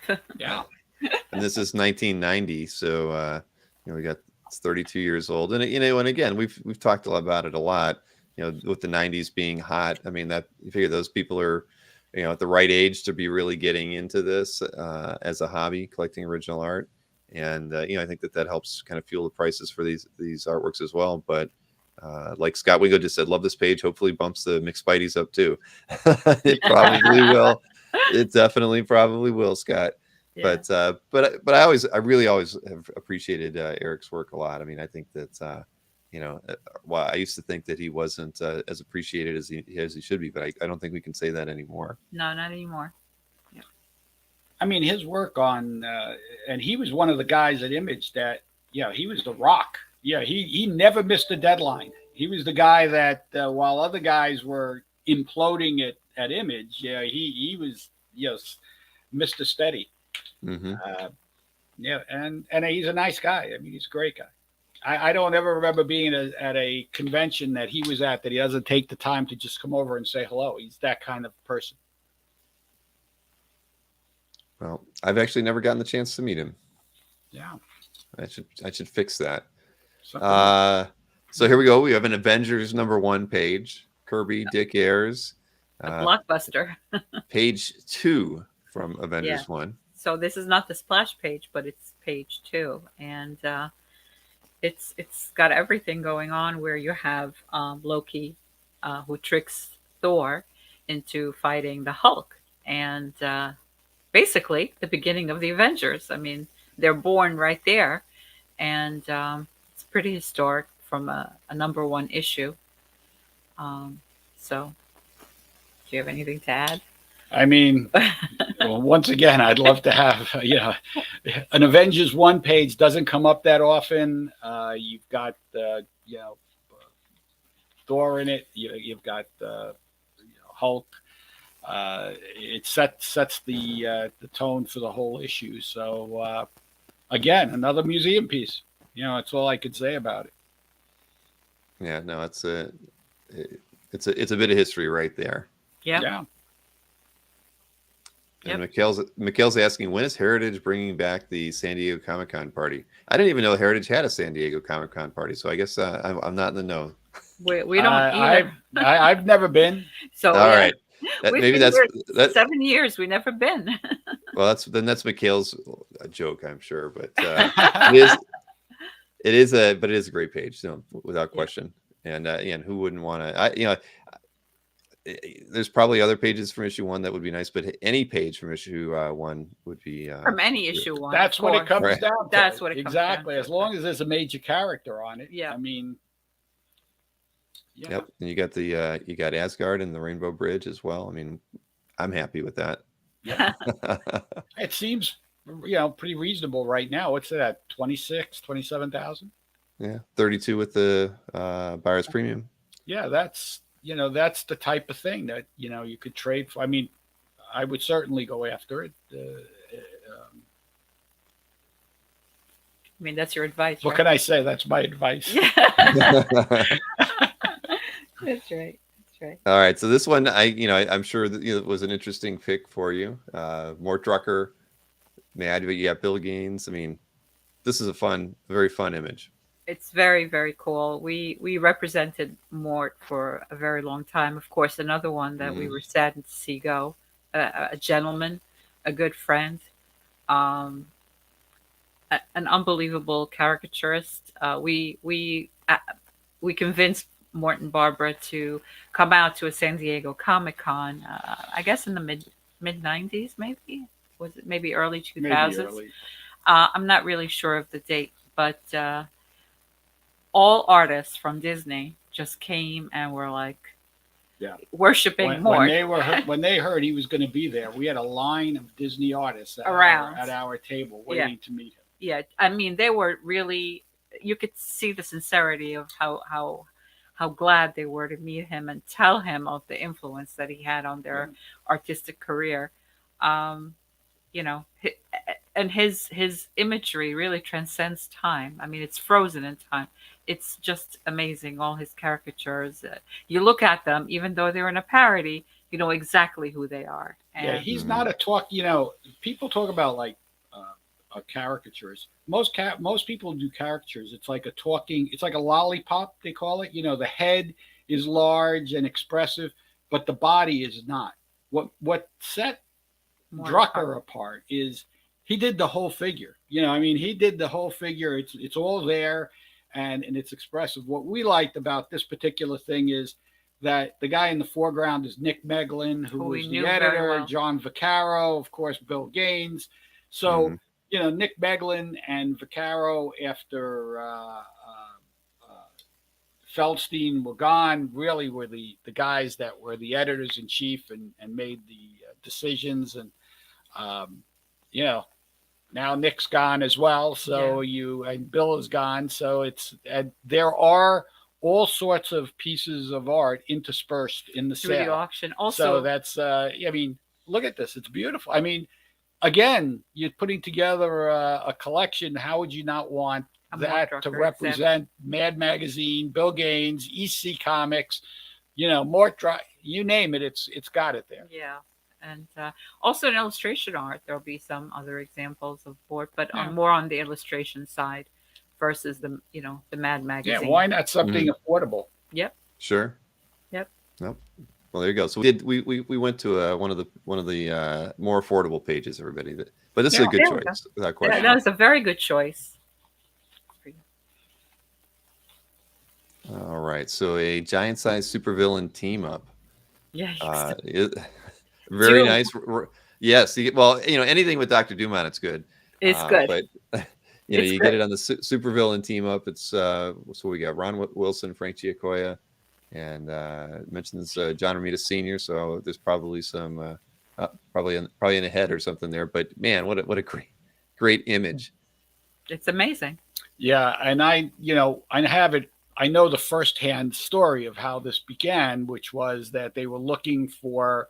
They were going to call it another team up issue, but they asked about doing this new title, and they asked Giacoia. Well, Giacoia asked a friend what he would like to see. The guy was very knowledgeable about comics, and he goes, "You're asking me anything I'd like to see, And so he said the image from Fantastic 439, right? Mm-hmm. The big Dr. Doom looming, over the thing. So, to his surprise, he does it. He does it exactly that, and he that's why Giacoia did the layouts, gave it to Ron Wilson. He did the pencils, and Giacoia did the inks.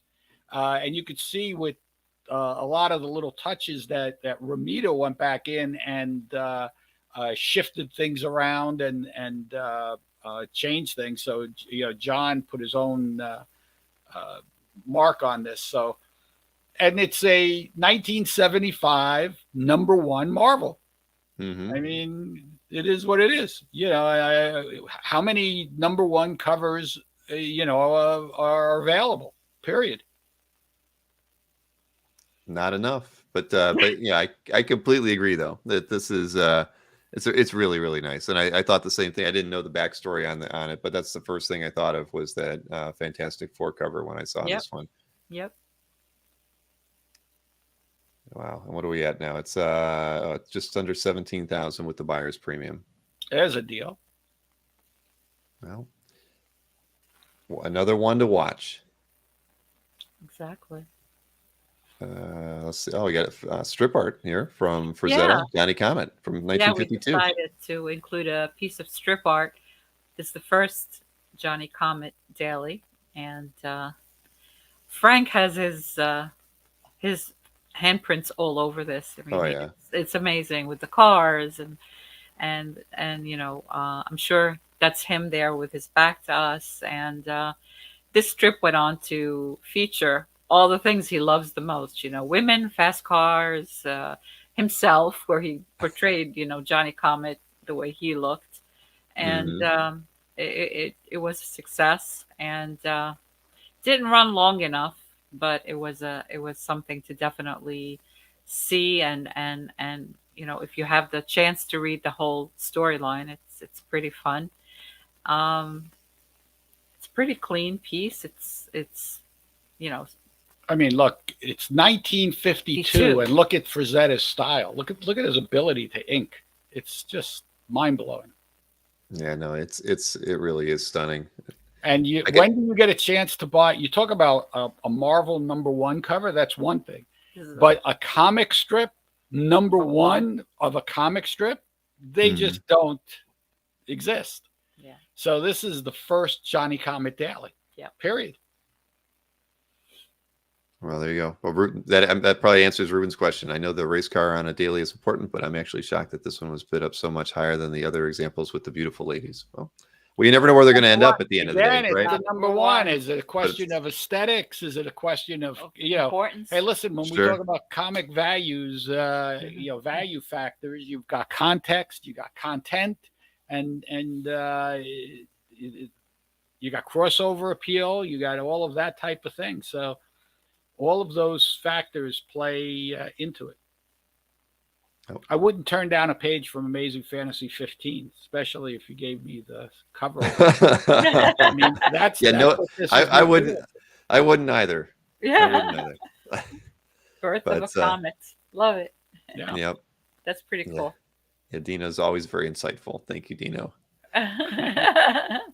All right, so this is the last one from your picks, and Buscema, Mooney, Avengers 105 cover. Let's see, what are we at? We're at 26,000, 31,000 with the buyer's premium. But man, what an action-packed image this one is. Right? Okay, you can price this by the $1,000 for each person. I mean, you could talk about this one. I mean, and with the black border, which people absolutely love. This is really just about the image. It's prime period. It's Mooney did a fantastic job of inking Buscema here. Yeah. Well, what am I going to say? I mean, it's got the Black Panther. It says it all. Exactly. No, and it's every inch. I mean, it's got action, or it's got characters. I mean, there's no area left untouched that on this cover. So no, it's fantastic. And you're right. Everybody did. The black covers were cool. That as an approach to doing cover work. They again they stood out on the spinner racks and whatnot. And so this is great. But I can picture the color cover to this.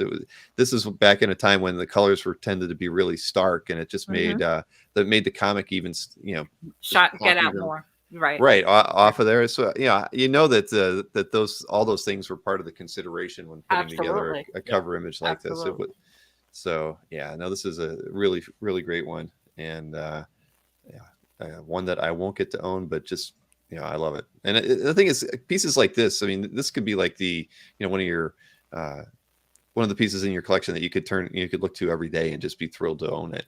And a lot of the pieces obviously from this auction are, but as a Marvel guy, I look at work like this, and if I were to ever be able to own something from this era of this significance, I mean, it'd be something that I would absolutely cherish. So I just love the opportunity to get to see these works. And one thing I will commend you on Heritage on, is the fact that you really do present some of the best scans out there, and the ability to zoom in on the artworks is second to none. Something that I should think about doing on CAF one day. It's just people really love to see detail work, and you guys do present the artworks, I think, probably better than most, just because you allow people to see all the detail, and it really helps you to see when there's maybe an imperfection somewhere, or a smudge, or like a glue stain. It's kind of unmistakable when you get to be able to see it as close up as we get here with and we do not adjust according to the condition of the cover or the piece. So people will say to it, can't you get them to lighten that piece a little bit? Well, no, it's not. No, it's going to be the way it really is. So, I mean, if we've done something wrong, that's different. But we will pull it out, look at it. But if it is the way accurate, it stays. It stays. So that and we try and explain. That's why, people who buy the absolute top items are not always Main Street collectors. They're fringe collectors. People that have done extremely well, and the reason that they'll bid at Heritage is they're confident that it's authentic. They've got the catalog, so they've got the provenance, and it stays with the piece forever. And they know that there's the liquidity because there's an underbidder. So a fringe person is very confident, and that's why they'll bid with us, and that's how come you get the big prices. So no, we don't want to manipulate the system, for the other reasons, period. No, I agree. I mean, it's the best way to do it. But yeah, I've always been impressed with the tech on the side of things. I mean, you guys do a great job. They have an amazing tech.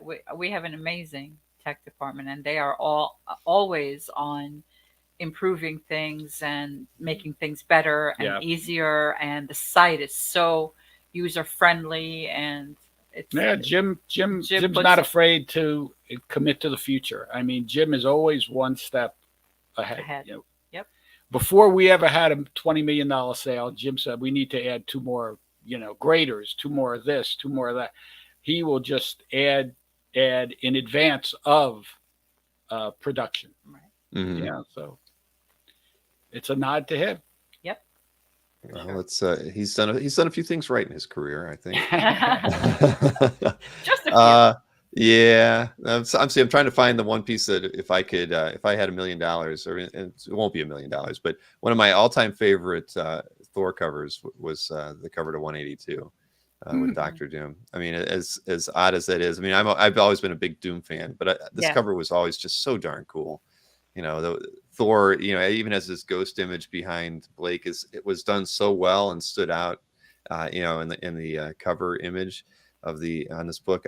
It's just one of my all-time favorite Thor covers. So when I saw this, it's like if I could get anything in this auction, it would be this piece. And so that's why I had to bring it up. But it's just so darn beautiful. Buscema and Sinnott and everything I'd ever want in a cover, outside of the fact that it doesn't really have Thor on it. But I mean, it is Thor at the end of the day. There are so many great Buscema pieces in this sale. It's like we didn't even bring up one.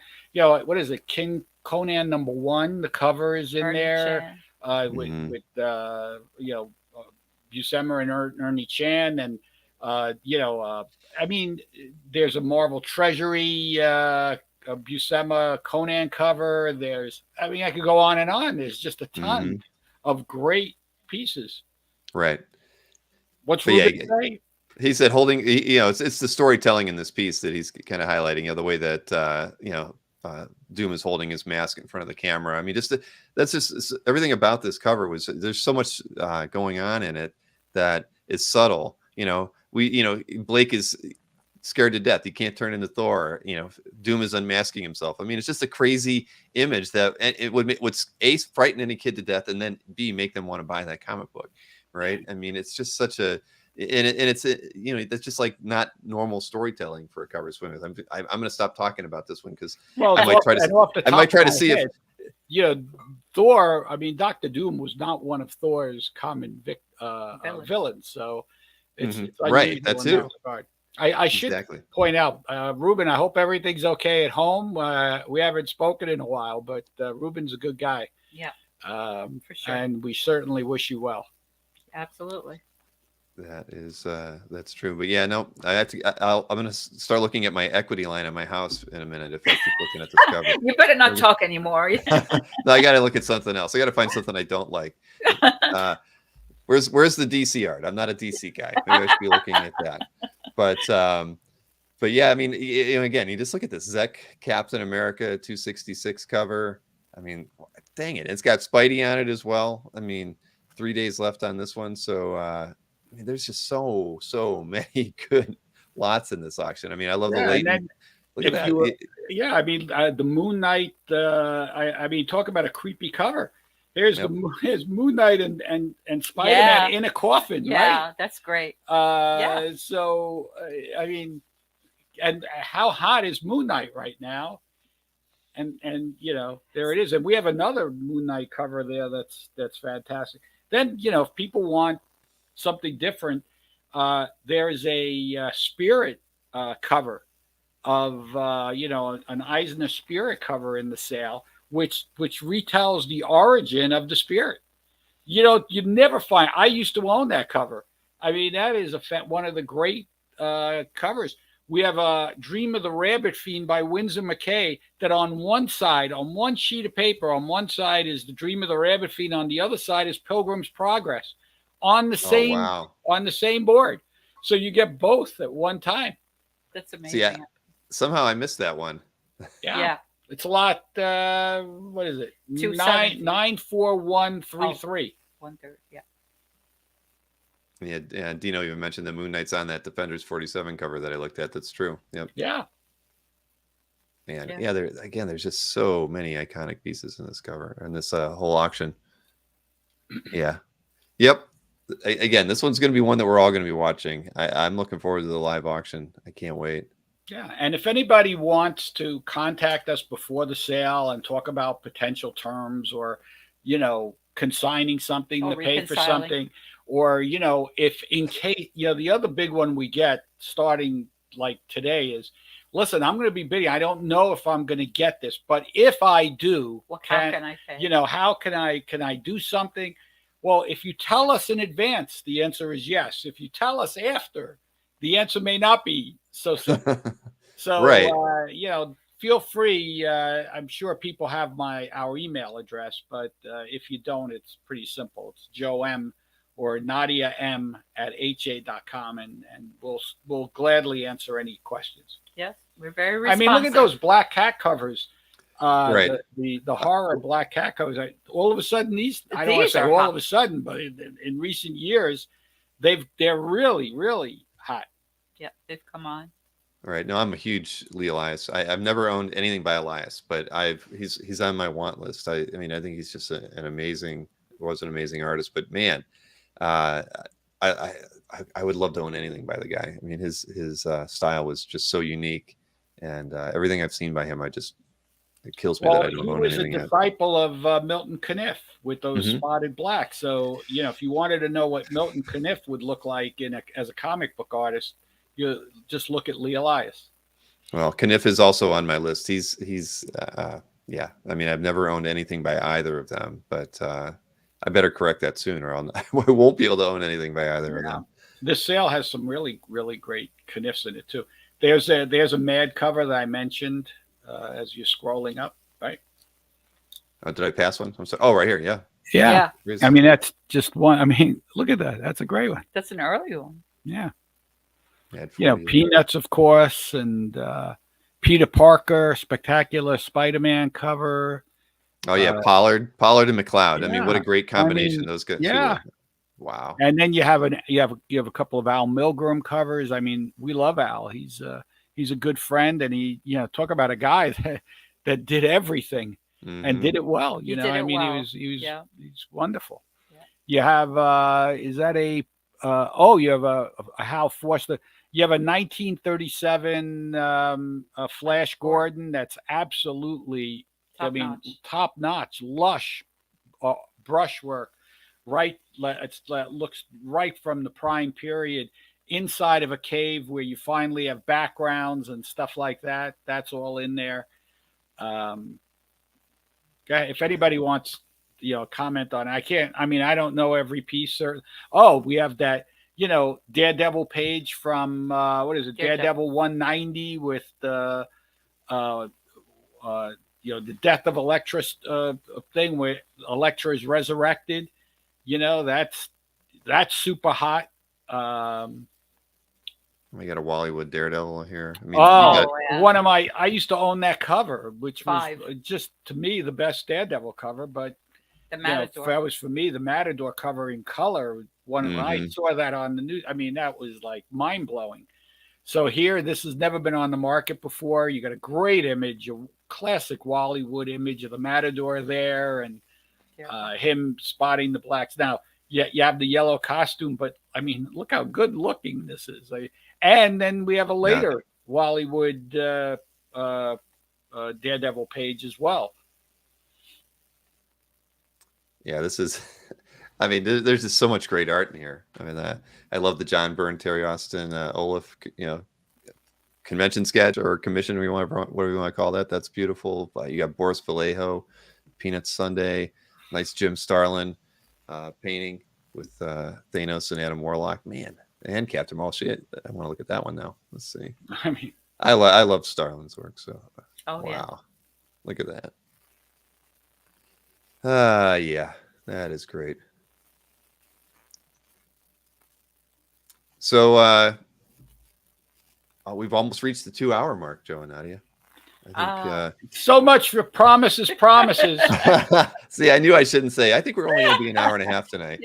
Hey, listen, I'll tell you something that you'll love. Jim watched the thing. He says, "Joe, you got to keep those to 24 minutes." I said, "What?" He says, 24 minutes. He says, "Believe me, you'll love it, and Bill will love it. You got to tell Bill that." I said, "Okay, I'll tell him," but I don't think that's going to I don't know if that's going to happen. There's the Dream of the Rabbit feed, right? Second level down. Two from here. Two from the right. Yeah. Click on that. You'll see that there's an image. There's two images because it's on one side is one thing and on the other side is the other. And he put directions on the top in his own handwriting. There's another drawing on the back. Don't forget. Oh, wow. There it is. There's another drawing on this side. Yeah. Oh, that's great. But yeah, that's Jim is well read because I think that they always talk about, the videos that get watched the most are the ones that are easily digestible. So they always talk about like that 20 to 25 minute range as being what people like to see on YouTube. But I think it's based on the content, really. When we're doing a talk show, you can't really limit the time on looking at art. But I totally understand what he's saying. If we could fast forward and look at 50 artworks in 24 minutes, sure, maybe more people would watch it. But how could we ever look at, say 50 artworks like we just did and get it all done? No, I think he's thinking that you do part 1, part 2, part 3. Do you want to do this every night? No. But Jim might. Since it's his idea, Jim would do it. Well, hey, if we can get Jim on here, I would love to do an interview with Jim sometime. Wow, we just got fired. Did you see that? Yeah, he was Jim.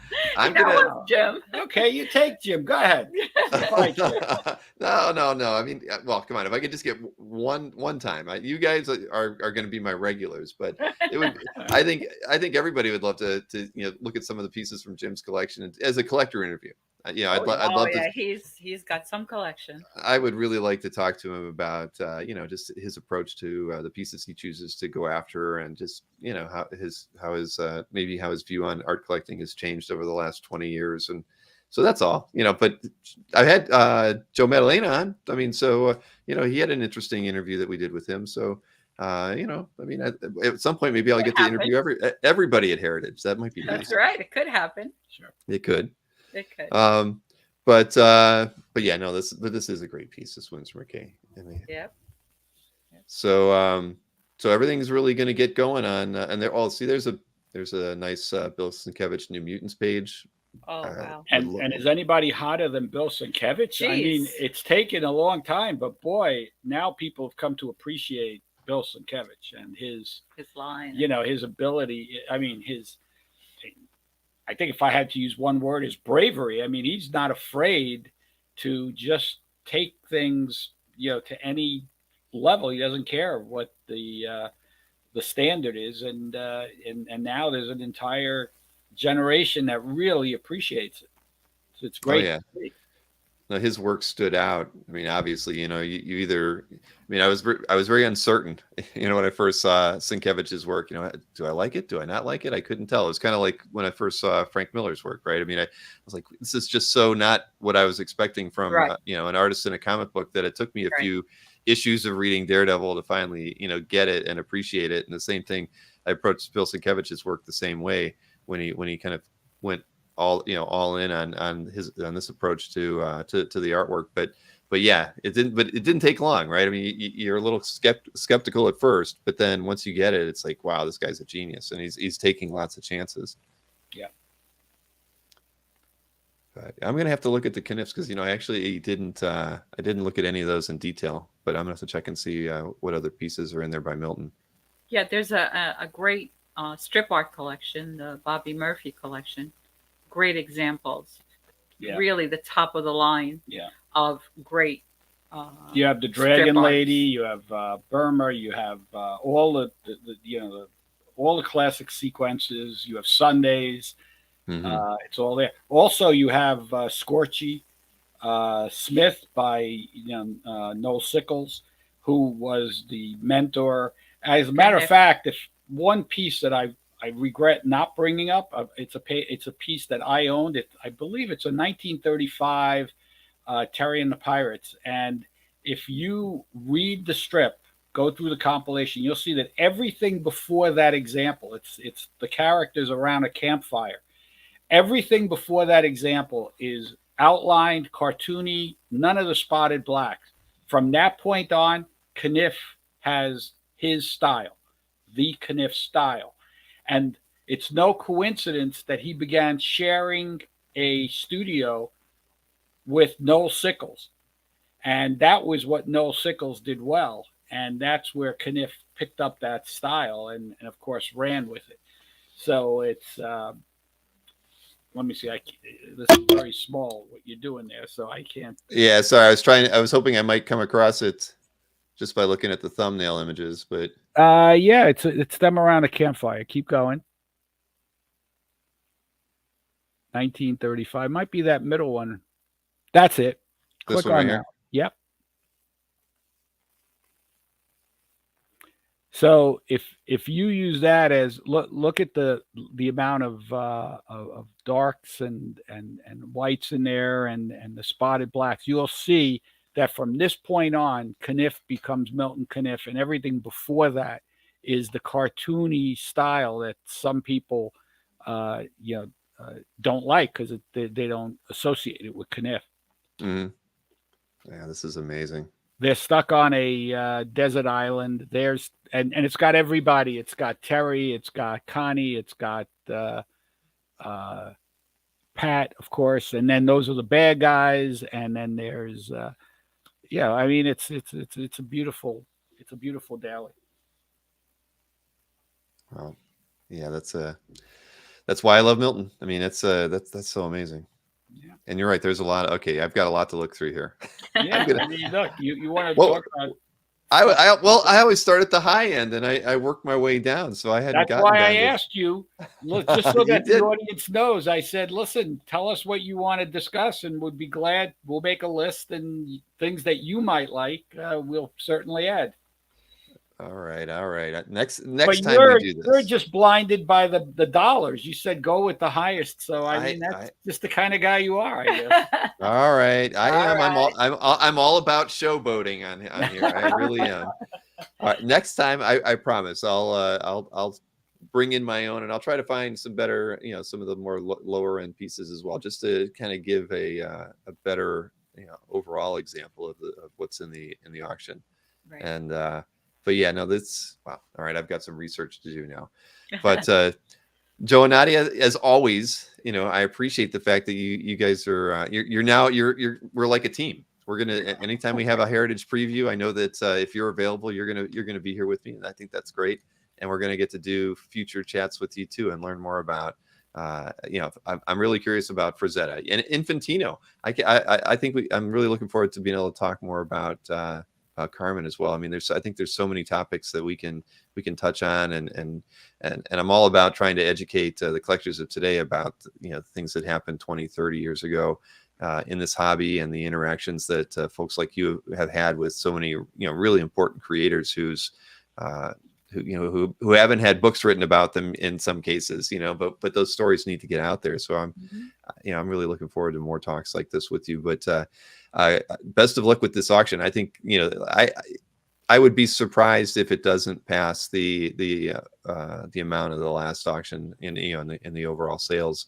So I think it's kind of a foregone conclusion at this point. I guess I'll be eating my hat if I'm wrong when we do the recap, because we do have a recap next Tuesday night, and Mike Berkey will be with me, and Nick Dino will be on as well, and Nick Perucci will be helping me go through the recap with that. But I'm expecting some decent prices on a lot of the pieces we looked at tonight, and I'm sure even So as you mentioned earlier, if there are pieces in here that people are interested in, but they might be a little bit out of their reach, that it's okay to contact you both, just to kind of give you the heads up, because like you said, if you do it after the auction, that's just not practical at that point. But let you know in advance, and there's things that you guys can at least assist with or offer advice to those collectors on those pieces. Absolutely. Yeah, because you need to, I mean, it's only one factor in it, but think about it. Somebody will say to us,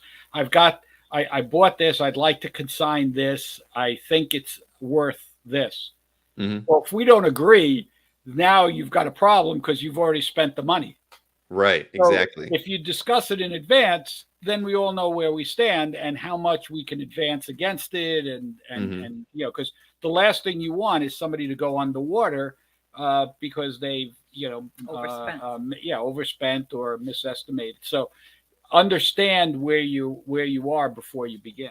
Correct. Right. No, that's great. And it's good that you're willing to work with everybody on that, and at least give them advice. Maybe sometimes you have to tell them no, right? Don't go for it. Absolutely. You got to tell the truth. Absolutely. Yeah. We always, there's no playing games. Yeah, no playing games. All right. Well, I appreciate that a lot. So again, thank you to everybody who tuned in tonight. We had a great audience. I think we almost got to 100 people watching between Facebook and YouTube. So that was a good turnout. I'm sure. I guess we were up against the NCAA tournament or something. Yeah, like it's the final tonight. Oh, it's the final. See, I don't watch college basketball, so I like professional. But so we had that, and we still had a really good turnout. So again, if anybody has any questions of Joe and Nadia, you know how to reach out to them.